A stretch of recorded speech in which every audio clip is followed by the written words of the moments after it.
Is the European Union on the verge of a total collapse? What happens when a single man defies the most powerful leaders in Paris and Brussels, standing his ground against a €90 billion war machine? For years, Emmanuel Macron has tried to lead Europe with an iron fist, but in early 2026, he hit a wall. A wall named Viktor Orbán. Imagine the scene at the summit. The air is thick with the scent of high-stakes diplomacy and the cold reality of a conflict that refuses to end.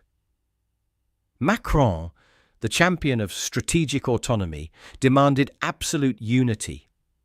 But Orbán, he said no. Not just a simple rejection, but a no, that sent seismic shockwaves from the halls of the Élysée Palace to the frozen trenches of the East. This wasn't just about money, it was a direct challenge to the very foundation of the European project. Critics call it a betrayal. Supporters call it a heroic defense of national sovereignty. But what really happened behind those closed doors is far more sinister than anyone expected. We are talking about secret deals, billion-dollar threats, and a geopolitical chess move that has left the world's elite speechless. Was it a calculated play for power, or is Orbán holding a secret card that could bring the entire EU house of cards crashing down? As the 2026 Hungarian elections loom, and the shadow of a new global order grows, the confrontation between these two men has reached a point of no return. You won't believe the concessions that were discussed, and the staggering price the rest of Europe will have to pay. Stay tuned, because what happened next is truly unimaginable. The tension reached a breaking point inside the Élysée Palace. The meeting was supposed to be a standard diplomatic briefing, but it quickly devolved into a geopolitical battlefield. Emmanuel Macron, desperate to cement his legacy as the architect of the new Europe, presented a massive €100 billion strategic defence and aid package for 2026. This wasn't just another budget. It was a fundamental shift toward a unified European army and a permanent financial commitment to the conflict in the East. But Viktor Orbán didn't just disagree, he detonated a diplomatic bomb. He looked Macron in the eye and uttered the words that have now paralysed Brussels. Hungary will not be a pawn in your empire. The no that shook the markets. The immediate fallout was catastrophic. Within hours of the news leaking, the euro EUR fluctuated wildly against the dollar. Investors began to panic. Why? Because Orbán's veto doesn't just block money, it blocks unanimity. Under the EU's strict voting rules, a single no from Budapest can freeze the entire continent's agenda. Macron's response was swift and brutal. Reports suggest he threatened to trigger Article 7 of the Treaty on European Union, the nuclear option, which would strip Hungary of its voting rights. But Orbán had already anticipated this. He isn't standing alone anymore. Behind the scenes, a new sovereignist bloc is forming. From the rising influence of the Alternative for Germany, AfD, to the populist shifts in Slovakia and Austria, Orbán is no longer the isolated bad boy of Europe. He is now the leader of a movement. The €30 billion blackmail. The numbers at play are staggering. While Macron demands billions for external wars, Hungary is still fighting to unlock its own €30 billion in EU cohesion and recovery funds, which have been frozen by the European Commission, led by Ursula von der Leyen. The scandal here is the unimaginable trade-off that was proposed. Insiders claim that Macron offered to unfreeze Hungary's billions in exchange for Orbán's silence on the 2026 defence budget. A blatant case of political bribery at the highest level of the EU.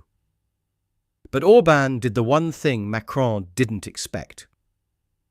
He refused the bribe. A geopolitical masterclass or economic suicide. Orbán's strategy is high risk. By saying no, He has essentially halted the strategic autonomy project that Macron has spent years building. The energy factor. While France pushes for total decoupling from Eastern energy, Hungary just signed a new long-term deal for natural gas, securing its own energy future while the rest of Europe faces skyrocketing prices. The NATO split. This isn't just an EU issue, it's a NATO nightmare. Hungary's refusal to align with the Paris-Berlin axis is creating a buffer zone in Central Europe that complicates every military movement on the continent. The European media is calling this the Hungarian mutiny. The Financial Times and Le Monde have published scathing editorials claiming Orbán is tearing the fabric of Europe.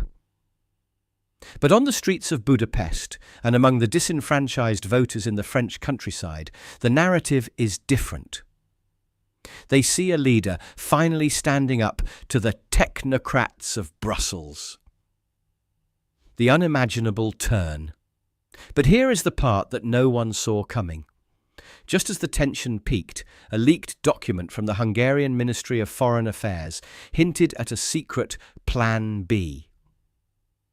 If the EU continues to freeze Hungary's funds, Budapest might not just veto the budget, they might exit the common market altogether or form a rival economic partnership with the BRICS plus nations.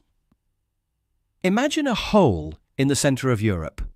A Huxit wouldn't just be a political exit. It would be a geographical and logistical catastrophe for the EU. Macron thought he could bully Orbán into submission. Instead, he has cornered a man who is willing to burn the bridge while he's still standing on it.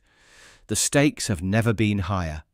Is this the end of the European Union as we know it? Or is this the moment a new, decentralized Europe is born? The unimaginable is no longer a possibility. It is happening right now in real time.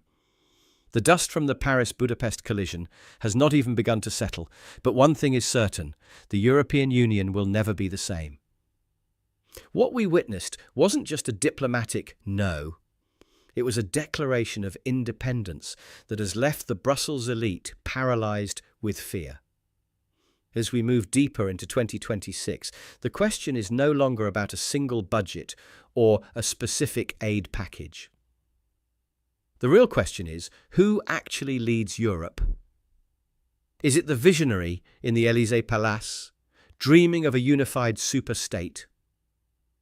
Or is it the rebel in Budapest, who has successfully proven that a single nation can stop the most powerful machinery in the world? Macron's unimaginable nightmare is now a reality. If Hungary can stand its ground and survive the financial onslaught, who will be next? We are already seeing the cracks. The political landscape in Vienna, Bratislava, and even Rome is shifting. The domino effect is no longer a theory, it is a live broadcast. If the EU cannot find a way to silence Orbán without destroying its own democratic principles, the entire project faces a total structural implosion. Is Viktor Orbán a visionary defender of national identity, or is he a Trojan horse designed to dismantle Europe from the inside? Is Macron a brave leader fighting for the survival of the West, or a desperate politician clinging to a dying globalist dream? The stakes couldn't be higher. If the funding remains frozen and the vetoes continue, the EU's ability to respond to global crises will be zero. We are looking at a paralyzed continent in an era of unprecedented global conflict. Now, we want to hear from you. Is Orbán's no the wake-up call that Europe desperately needs to return to its roots? Or is this the beginning of the end for the European Union as we know it? What would you do if your country was forced to choose between billions of euros and its own sovereignty? The world is watching and the clock is ticking. Don't forget to like, subscribe, and leave your thoughts in the comments below. This is a debate that will define the next decade of our lives. Don't look away. The most unimaginable part is what happens tomorrow.